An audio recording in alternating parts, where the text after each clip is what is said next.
ฝนมาโคตรแห้งเลยพี่น้องพายุเข่าตักแหน่ตกหนักตกเบิดมือเลย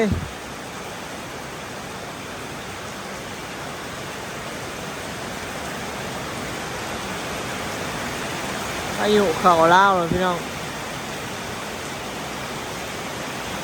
บ้านเฮาฝนตกหนักเลยขั้นหน้าคอยนะขาดหลวงเลยพี่น้องบ้านปุ๊บฝนตกปั๊บ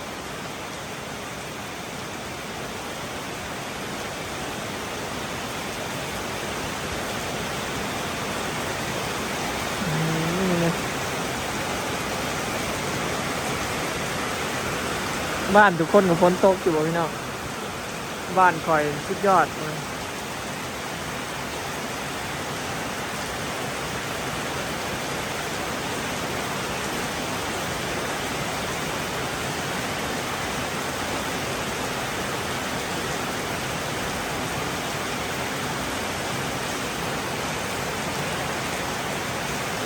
จุดแทบสิบ่เห็นบ่ได้ยินเสียงยังเลยฝนแห้ง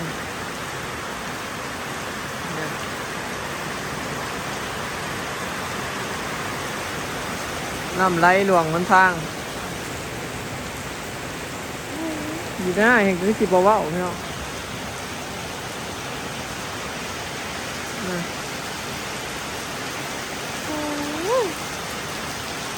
โคตรโพ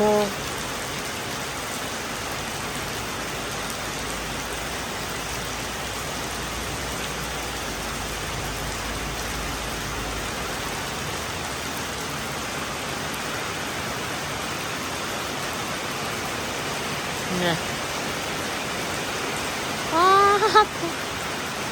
น้ำจะไหลหล่ะทนทางอ่ะพี่น้องมึงไงทนทาง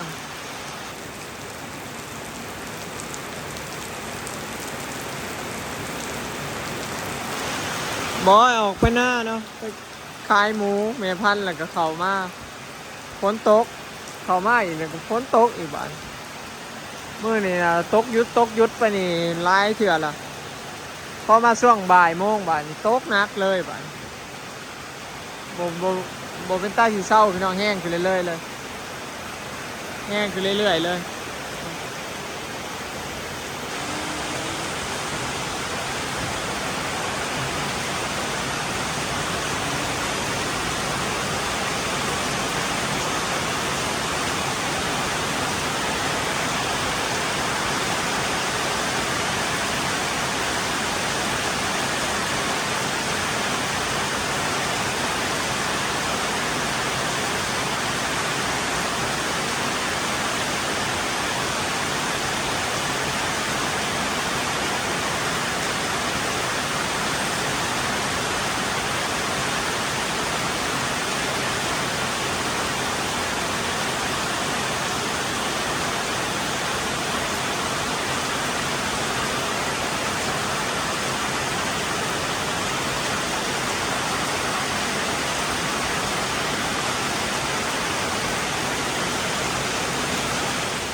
กลางเงื่อนเลยก็น้ำไหลจ้าพี่น้อง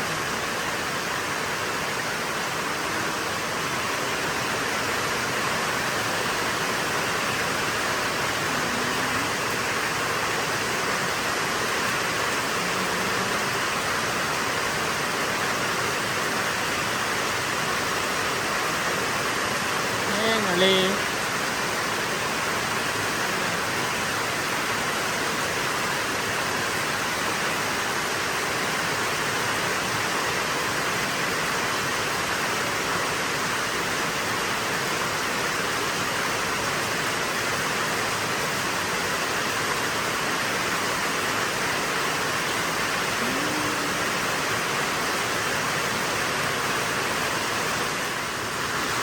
สวนสลอยในข้างเบื้องนี่พี่น้องตกแห้งเลยเอาสิออกหน้าพอฝนตกทำ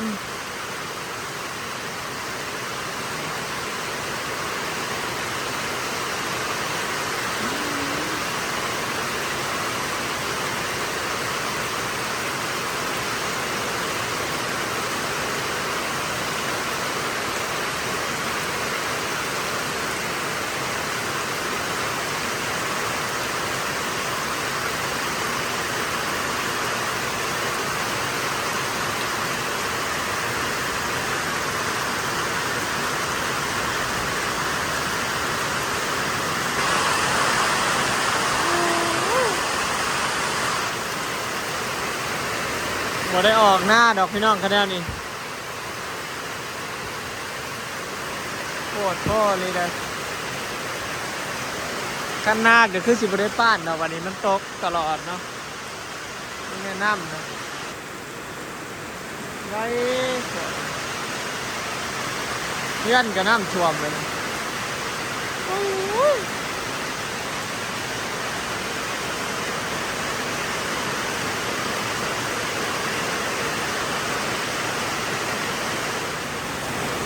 เสียดายแต่โต่งไปแล้วลงเนาะพี่น้องเป็นแล้วโต่งลงเดี๋ยวพอได้โต่งย้อนอยู่จักปลาซิวไปยังลงเนาะดีแต่ว่าคล้องใส่ไก่บ่อยอันแง้งอ้อมไปเบิดล่ะก็แม่นน่ะปลาเข็งก่อยไปเบิดพี่น้องรถจะมา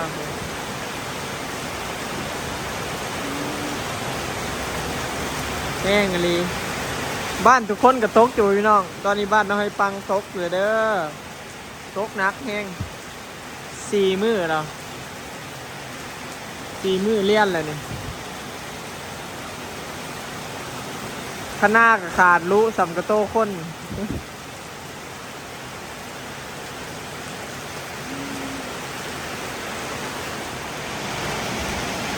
ต่างเบื้องเหนือพี่น้อง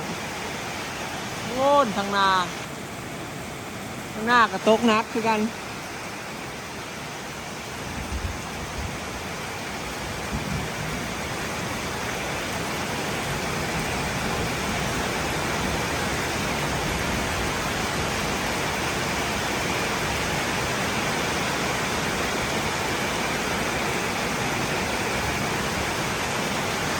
โอ้โหตก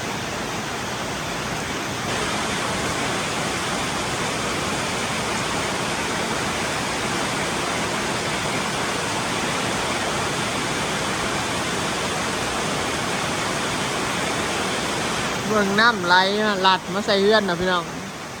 เดินก็เจ้าสูงกว่า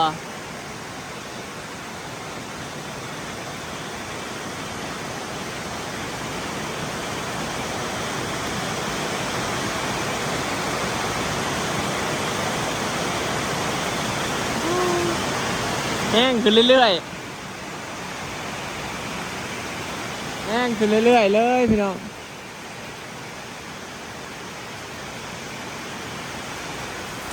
ป๊าดก่อนเนาะเดี๋ยวจีฟ้ามองยางมาเบิ่งเนาะฝนตกแห้งสำใดน้ำไหลหลัดทางค่ะโคตรโพพี่น้องป๊าดตัว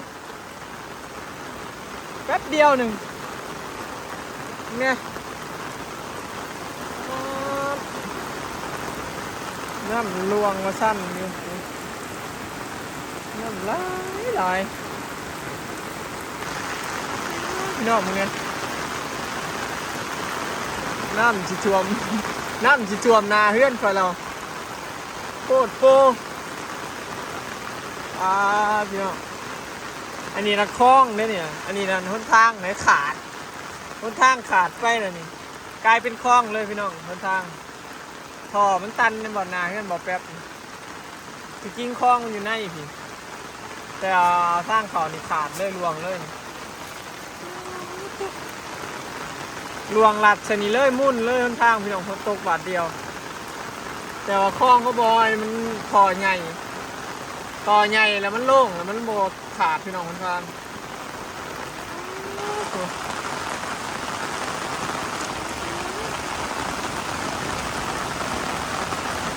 ตกนักเลยจ้า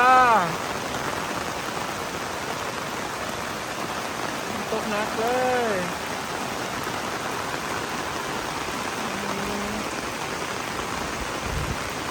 เขาแบบมีตรงขังป้านจังหวะปลาซิวลงป้านน้อยลงหัวจักเนาะแต่ว่าตรงว่าก็พอน้องเมยมาสีเห็ดแล้วมือนี่แต่ว่าบ่ว่างเลิกบ่ได้เห็ดว่าสีไปแป้งตรงว่ะแล้วก็มือหน้าแล้วเอาแย้งลงแบบบ่ได้เอาลงซับ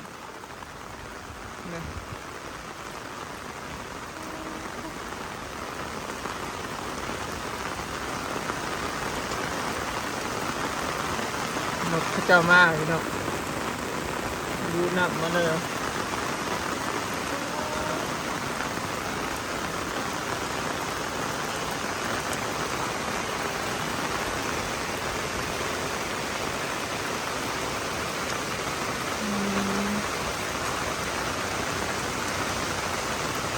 สะอาด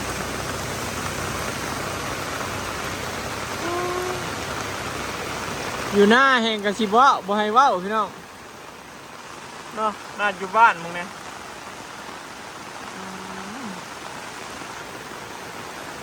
ฝนตกหนักแฮงแต่ว่าเพื่อนน่ะบ่ได้หัวพี่น้องรอบก่อนน่ะหัวในบอดจักๆกันเลยแต่ว่าสั่งข้าวมาแป้งกันละบ่ได้หัวบัดนี้ซิลิโคนยิง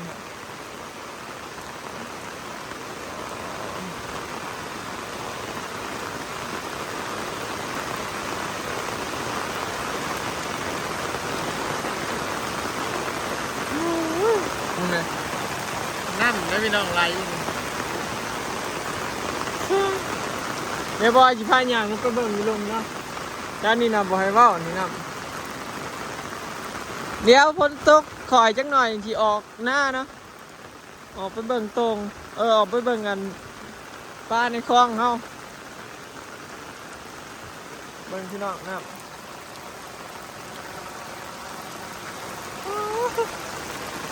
น้ำลายแห้งว้าบึงเลยหลัดเลยมันทางวันนี้นะขาดเลยพี่น้องมันทางหนานี่เพื่อนเท่าทางบ้านนี่ขาดเลยเด้มันออกลงต่อมันบ่ทันขาดเลย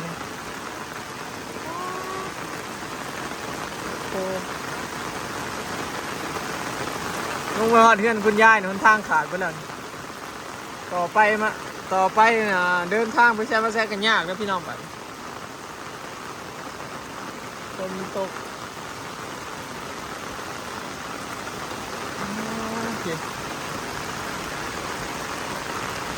มีเงินมันไม่ไปเข่าเงินไปหนาวอย่ามาย่างน้ำก้นอยู่บอลนี่ให้กระขายพี่น้องมั้งล่วงตกนักเลยมือนี่ก็มาอยู่เข่าขักเลยเนี่ยมาเบิ่งบานนี่แหละทางมุนเลยนี่มุนขักอะไรพี่น้องมุนทางโอ้เที่ยงอันนี้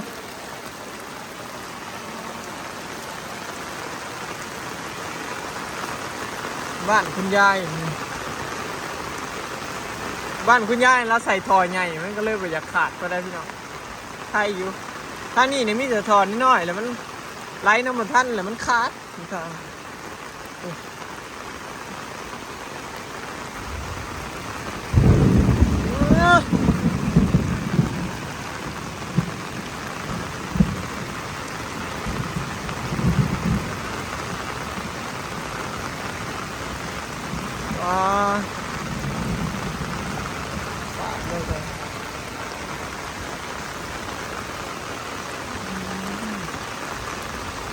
อยู่ลุ่มแหงกระเต็กป้าบอลในกระสอดนี่โอ้โหอยู่ลุ่มเนี่ยก็เป็นแพร่อยู่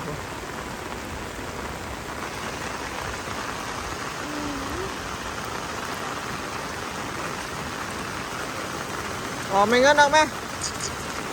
ใหญ่ก็จะมาเลยนี่จะมาซื้อหมูใหญ่ก็จะมาซื้อหมูหน่อยนะแข่งคนมาเลยหมูกับคนทำ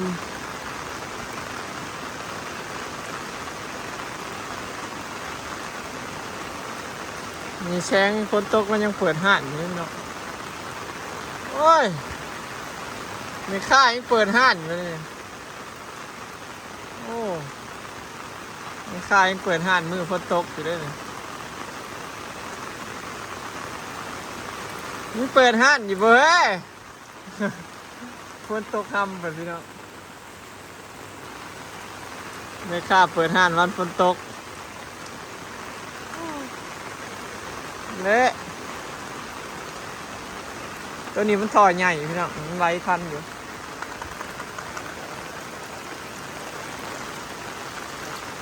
ฝนตกแห้งบ่ได้ยินหยังเลยดอกพี่น้อง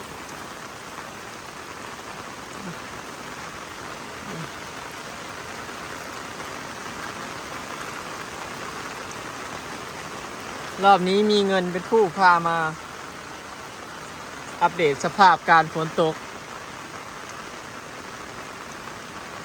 ขาดถนนเนาะถนนขาดกระจุยเลยครับพี่น้องนั่นแหละฝนคอยจักหน่อยยังสิออกนะมันแห้งโพดก่อนอัปเดตตอนนี้พี่น้องฝนตกแห้งเนาะแล้วก็ต้นทางขาดเบิดแล้วมันไหลหลวงกันเบิดเลยไปใช้มาใช้กันยากครับปีนี้แห่งชิปไปใช้มาใช้ยากเนาะคลิปนี้ก็สิขอเก็บภาพบรรยากาศไว้สำนีเด้อเนาะพี่น้องฝากเบิ่งคลิปฝากเป็นกำลังใจให้เด้อเนาะไปแล้วสบายดีพอกันคลิปหนาเด้อพี่น้องเนาะมีฝนตกเบิดมือเลยสวัสดี